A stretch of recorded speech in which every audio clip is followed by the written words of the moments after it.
Before I start this video, I would like to explain why I feel it's important to learn about the Watchtower organization's true and complete history, even if it goes back over 100 years. I've had comments saying that it's just old history, so it's irrelevant today. But does anything besides quotes they made matter now? Who cares about the way the corporation itself was structured back then? I wish I could find this one because I thought this comment was really funny. The person said, blah, blah, blah. So I want to ask you exactly what I asked those commenters.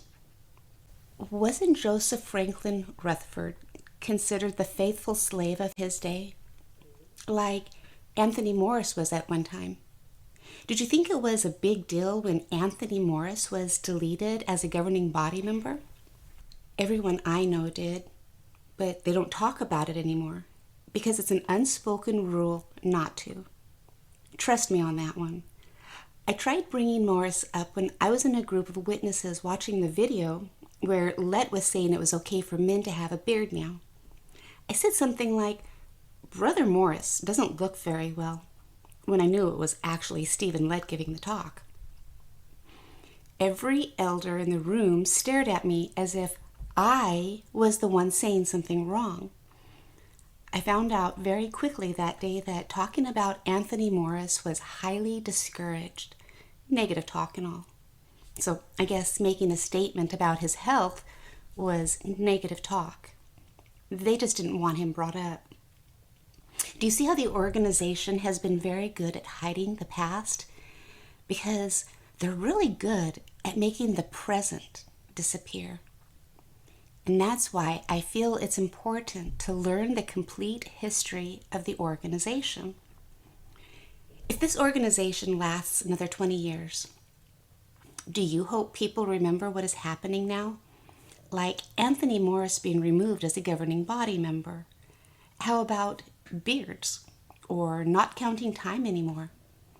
How about when us ladies couldn't wear pants to the meetings or assemblies? How about getting a new publication, most likely a book and a brochure at every district assembly? How about having to pay for the publications in order to get them, both at the meeting and at the assemblies? Or 2-day circuit assemblies twice a year? How about 3-day circuit assemblies? Paying tickets for food at all of the assemblies. See what I mean about remembering things? So let's continue our journey learning about Rutherford. Let's learn about the book he put out that got witnesses as well as himself arrested and put in jail. But before I go on, please make sure to hit those like and subscribe buttons. It helps this video go out to a much larger audience. And I always appreciate your comments. We've already seen how Charles Russell specifically did not want a sole person in charge, and he made that very clear in his will.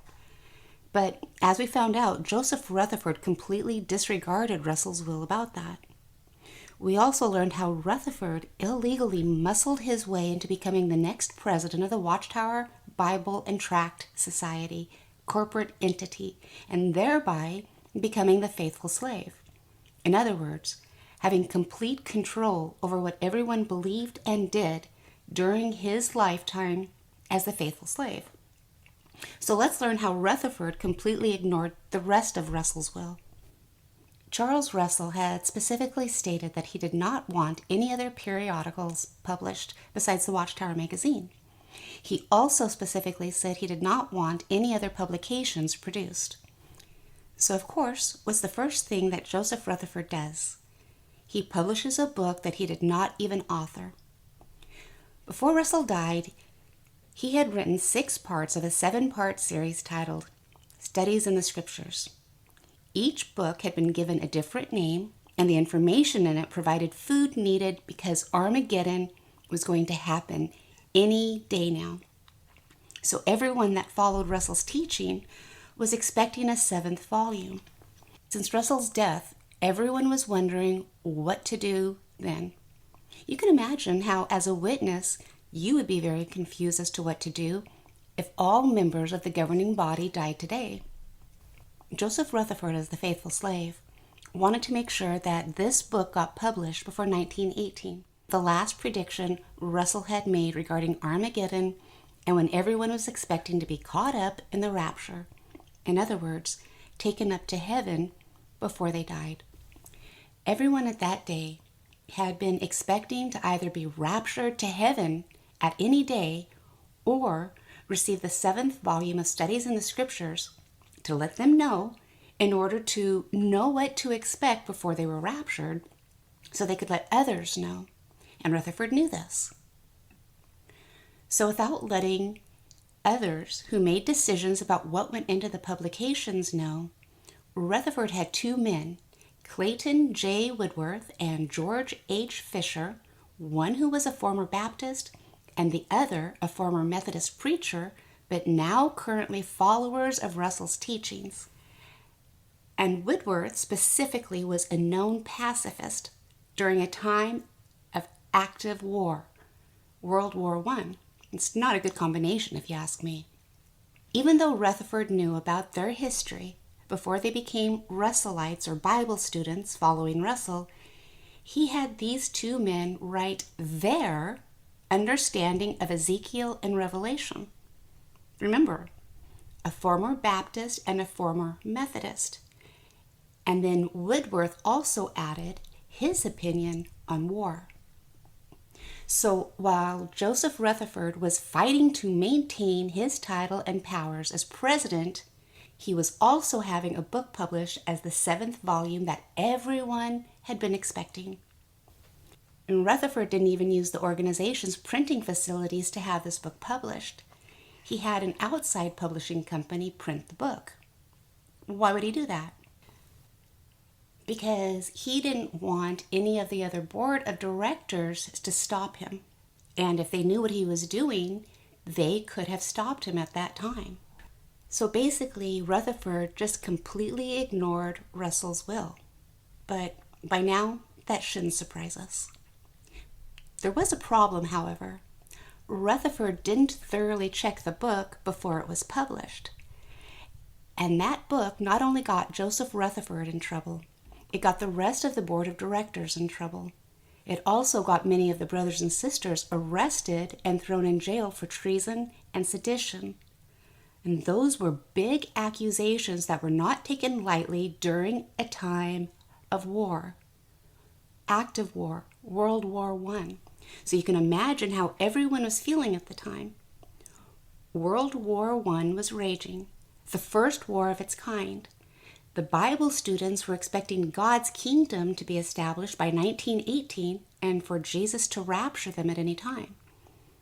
In fact, Rutherford wrote in January of 1918 that the Christian looks for the year to bring the full confirmation of the church's hope.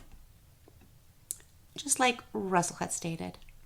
Now, as the new faithful slave, also known as the governing body of men today, Joseph Rutherford had the then publishers, the brothers and sisters, go on a campaign, and we know what those are. This campaign was meant to expose the unrighteousness of religion and their alliances with the beastly governments.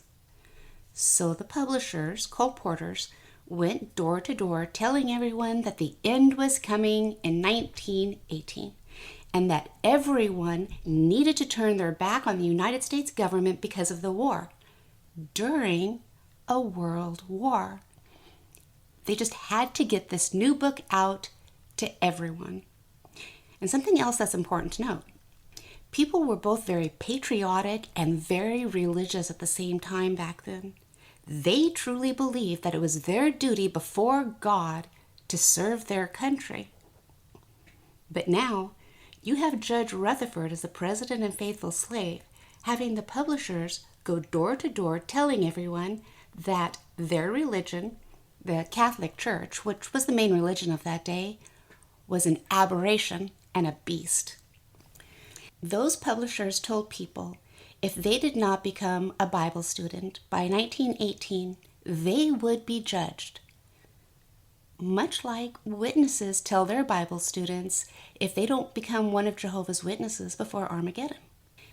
In fact, the publishers back then were actually putting their foot in people's door to stop them from shutting the door and telling them, either you listen to us, you read this book, The Finished Mystery, you stop your religion, and don't be patriotic, or you're going to die in 1918. So what do you think the people at the doors were doing? How do you think that made them feel? Not good. And not only did it not go well with the people at the doors, it made the United States government pay attention. In early May 1918, U.S. Attorney General Thomas Watt Gregory condemned The Finished Mystery as one of the most dangerous examples of propaganda. He said it was a work written in extremely religious language and distributed in enormous numbers against the United States government. So it wasn't the Catholic Church or any other religion that went after the organization. It was the United States government accusing them of sedition and treason during a world war. Well, on June 21st, 1918, Rutherford and 7 other Watchtower Board of Directors were charged under the 1917 Espionage Act for attempting to cause insubordination, disloyalty, refusal of duty in the armed forces, and obstructing the recruitment and enlistment service of the United States while it was at war. The publication was outlawed, the books were seized by the authorities, and the publishers were thrown in jail. Now, that's what really happened during the dark period that you've been taught about. Witnesses are taught that for a 3.5-year period, according to Bible prophecy, the Watchtower organization was shut down from Russell's death in 1916 until the brothers were released from prison in 1919, after God had cleansed the organization of any evil slave and in choosing the organization as his true channel of communication for all of mankind in 1919, when he had the brothers, including Rutherford, released from prison. Well, they were released on January 2nd, 1919, on bail.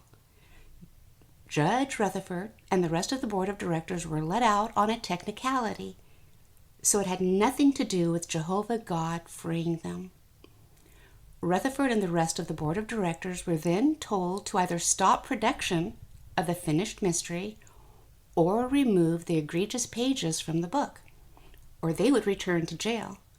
So, of course, Judge Rutherford, as the new faithful slave and president, had those few pages removed. I guess they weren't that important to everyone's everlasting life after all.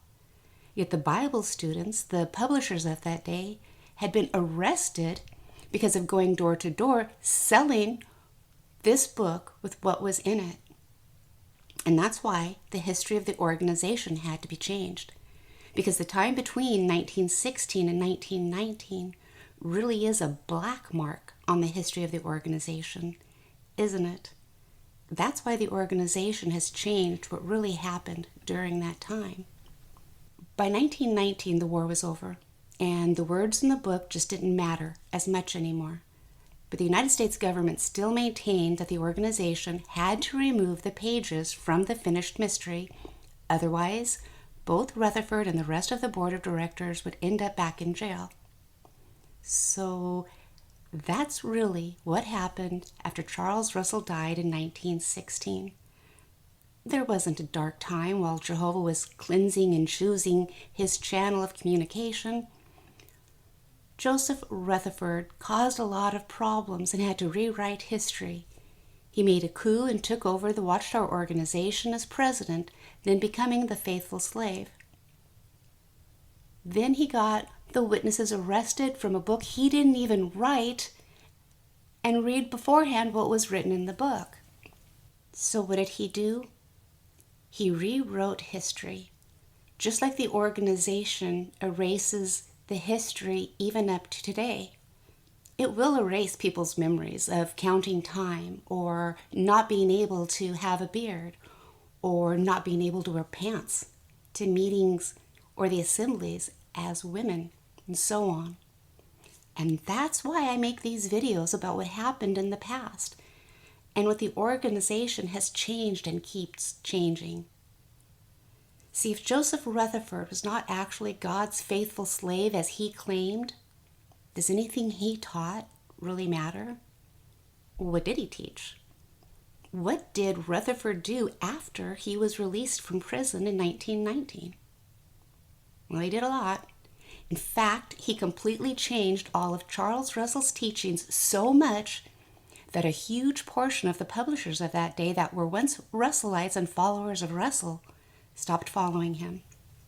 Just like today, many are questioning the governing body because of what they keep changing, all the changes that they keep doing.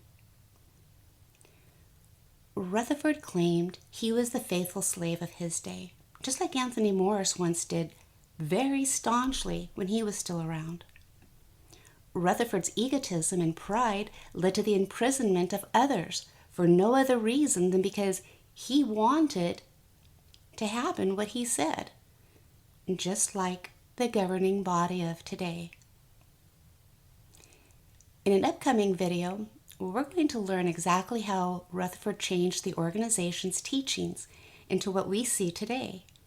The Bible teachings, the different things regarding us, including our name, our kingdom halls, everything that we teach as Bible truths today. Are you actually teaching people Bible truths? Or are we teaching them imperfect, uninspired men's opinions, just like Rutherford's was? Well, hopefully you enjoyed this video and it gave you something to think about. Again, please make sure to like. Algorithms and all, it really does help this video go out to a larger audience. And if you really enjoyed it, please subscribe and follow along so that you can be notified of future videos. As always, take care of yourselves and stay strong. Don't let those men in New York win. Thank you for watching.